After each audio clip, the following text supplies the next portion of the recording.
complementary transactions are basically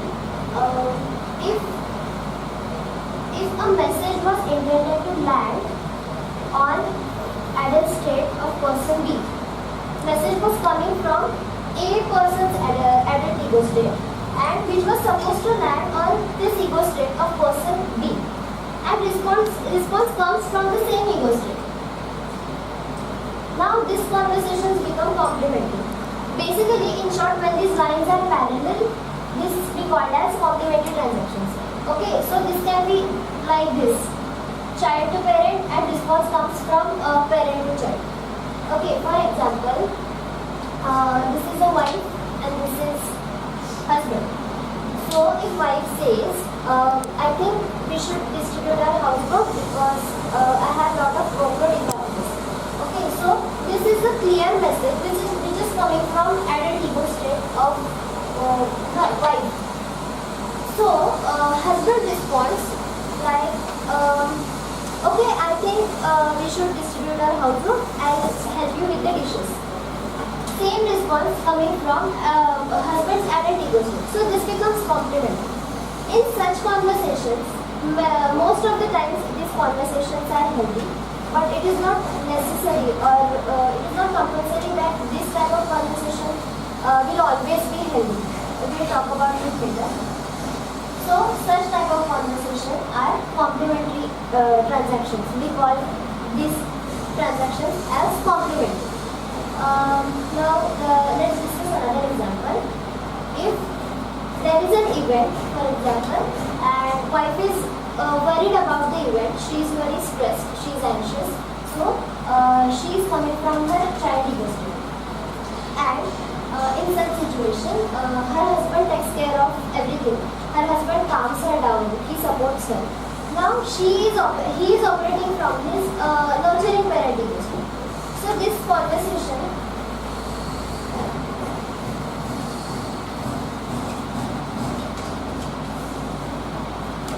like this. She is operating from her child and husband is operating from her parent ego state.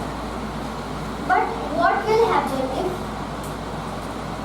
this situation continues for a longer period of time?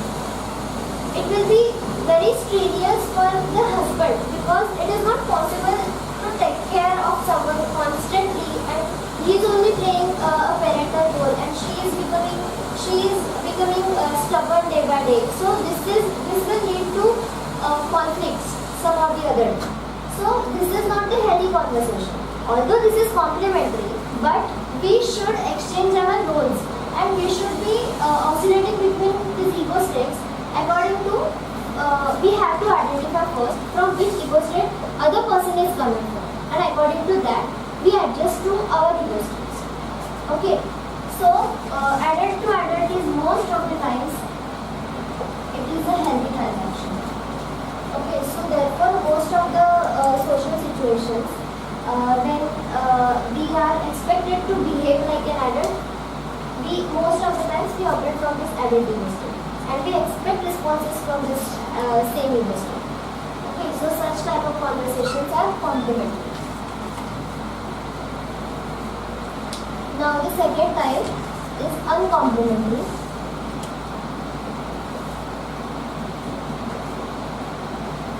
This is also called as cross transactions.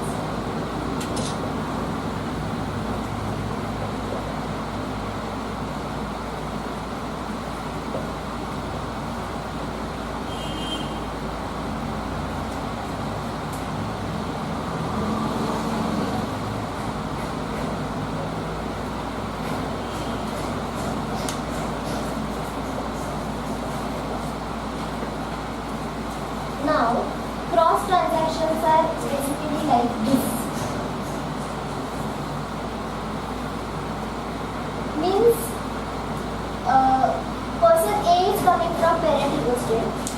The message was supposed to land on his child ego state, person B. But instead of this, he is also operating from his parent ego state. So there will be conflicts in such situations. As we have seen in our previous example, we'll continue with that only.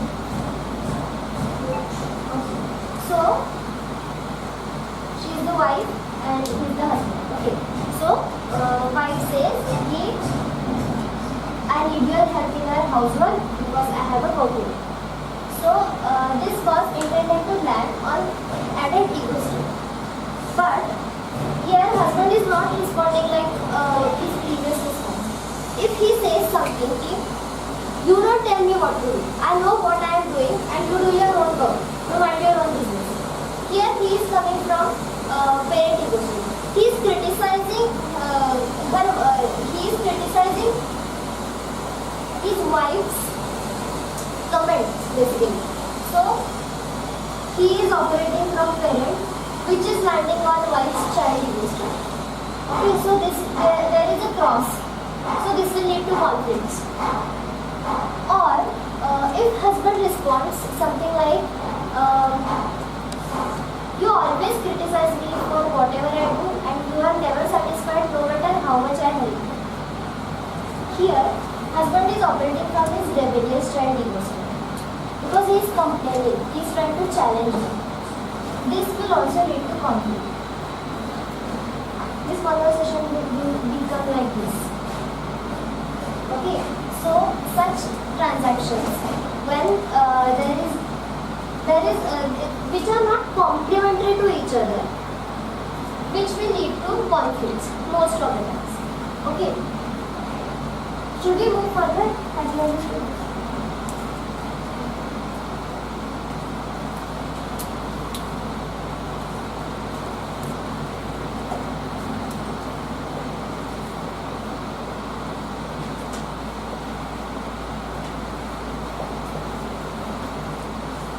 Now this third type is ulterior transactions.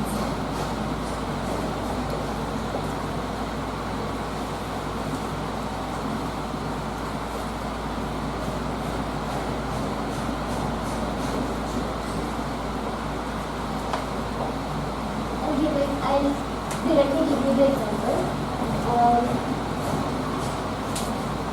Everyone can relate to this. Okay, so you are going for a party and you are wearing a nice short dress. Okay, so randomly when auntie comes from the society, she looks at you like this and she says, you're looking nice. What happened here?